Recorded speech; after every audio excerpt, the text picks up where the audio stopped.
Турция, которую вы упускаете. Ловите полный гайд по северо-востоку Турции. Смотровые, пещеры, водопады. А в этих краях прячется целая затерянная цивилизация. 100 лет назад отсюда ушли греки, которые жили с Понтийского царства. А эти невероятные монастыри в облаках стоят еще с Трапезунской империи. Этот монастырь Сумела был основан в 386 году. Отвесная 300-метровая скала с отрицательным уклоном, которая буквально нависает над пропастью. Забраться по ней снизу просто невозможно. Как в IV веке такое смогли построить? Современные инженеры раскрыли эту жуткую тайну. Строили его почти смертники. Строили его сверху вниз, в рабочих корзинах, на канатах, опускали с вершины горы людей. Они висели над бездной, вручную вбивали сваи и буквально зубами вгрызались в гранит. И, возможно, даже погибали. Но как все начиналось? И ради чего эти мучения? А по легенде, двум монахам с Афона приснился один и тот же сон про тайную пещеру в этих скалах. Придя сюда, они действительно нашли в гроте нечто чудотворное. Икону Богородицы, которую написал сам евангелист Лука. В 1923 был принудительный обмен населением между Грецией и Турцией. Монахи зарыли эту икону и навсегда покинули этот монастырь. И только спустя 7 лет в ходе секретной совместной операции греков и турков святыню откопали, и официально она сейчас находится в Греции. А дальше было 100 лет запустения.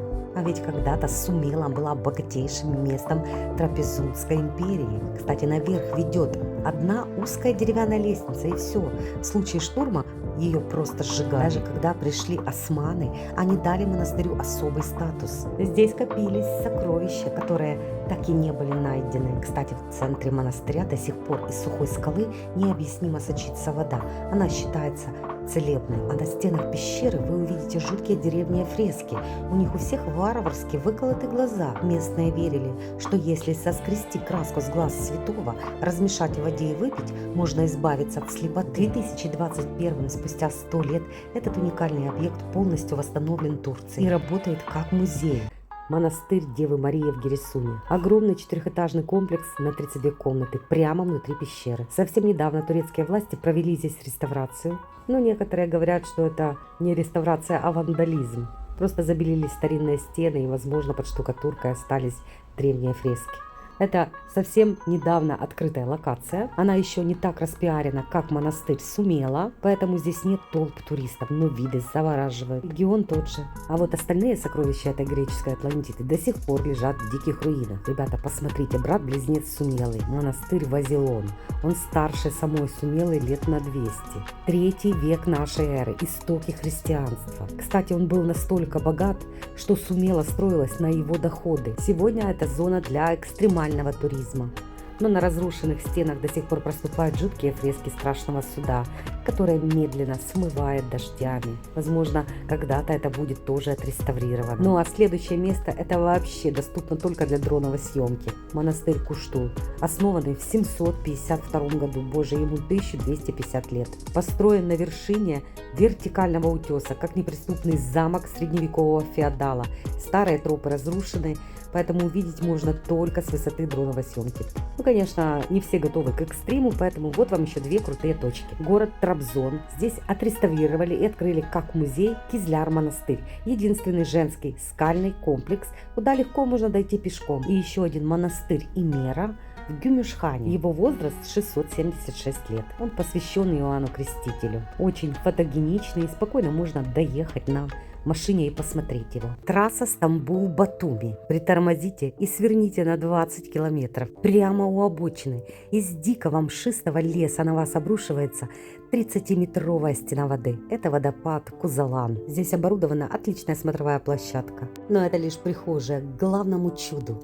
Мави-Гёль или Голубое озеро. Это каскад из 3 водоемов в диком каньоне. Вода здесь настолько ядовито-бирюзовая, что картинка кажется фотошопом. На самом деле никакой искусственной подсветки. Этот неоновый цвет создают уникальные подземные минералы. Здесь тоже все оборудовано мостиками, дорожками, и вы можете прогуляться, а машину оставить у обочины. Эти мостики открыли для публики буквально пару лет назад. И эти места до сих пор числятся в категории «для своих». Самый яркий цвет этого озера с июля по октябрь. Тогда включается самый натуральный ультрамарин. Ну и самая шоковая локация. Двигаемся чуть дальше, и перед нами Гёксу Травертенлери. Да, это такое рукотворно-природное чудо, местное Памуккале. Власти аккуратно обустроила террасы вокруг бьющих из-под земли минеральных источников. Вода здесь целебная, насыщена кальцием и фтором. А когда она выветривается на солнце, на скалах остается вот этот ослепительный белый минеральный налет, а сама вода кажется неоново-голубой. Весь этот маршрут нанизан на одну горную трассу в провинции Гирисун. Везде есть удобные парковки и смотровые площадки. И дикарями вы тут точно не останетесь. Напротив, построили отличную туристическую зону. Можно с комфортом сесть на панорамной террасе, заказать горячий чай, свежайшую речную форель, которую ловят тут же в горах, и обедать с потрясающим видом на это неоновое чудо. Какие загадки средневековой Грузии хранят горы Турции. Но прежде чем поехать по этой дороге, загляните на этот водопад. Дырявая скала. Настоящее чудо природы. Итак, первая точка – 2 часа пути от грузинской границы. Перед вами монастырь Ишхани. Этот собор в X веке построила грузинская династия Багратиони. Самая крутая фишка – это алтарная часть. Здесь сохранилась колоннада, которая осталась от самой первой церкви VII века. Ищите знаменитую каменную резьбу. Она тонкая, как дорогое кружево. Вход бесплатный, а дорога идеальный асфальт. Кстати, ученые утверждают, что Багратионы – это ветка армянского царского рода Багратуни. Знатоки, подтягивайтесь. Вторая локация – это главный собор великой династии Багратионов. В Ошках, в этом храме, переводилась Ошская Библия, одна из самых главных святынь Грузии. Здесь была обнаружена надпись прораба на стенах. Сколько ушло золота на постройку, сколько вина выпили рабочие. Этот уникальный купол чудом держится уже более 1000 лет. Масштаб инженерной мысли – X век. Собор стоит прямо посреди жилой турецкой деревни Чамлы-Ямач. Вход бесплатный. Вообще горы Турции насчитывают более 300 храмов. Некоторых спасло чудо. Например, они переделаны в мечети, такие как Пархали или собор Гбити. Ну и 4-я точка почти на границе Турции и Армении – это Шайтан-Калеси.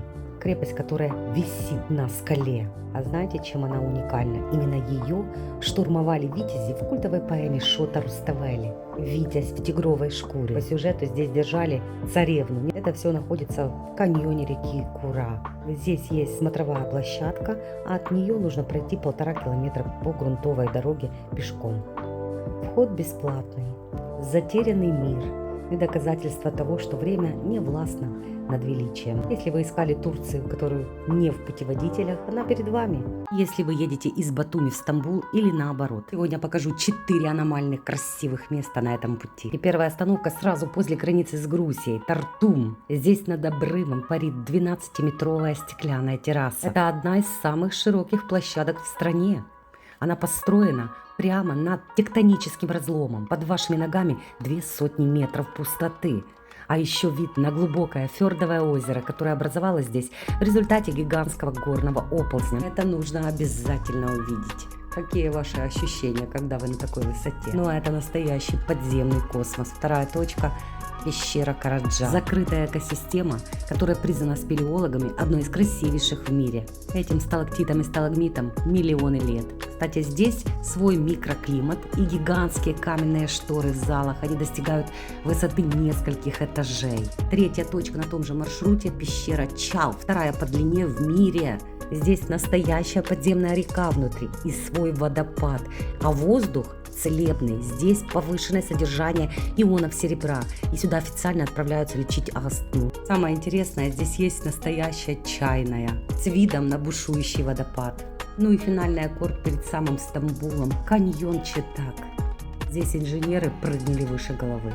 450 метров над пропастью стеклянная подкова. Это абсолютный рекорд региона. А под ногами бесконечный, уходящий вниз ковер из диких лесов.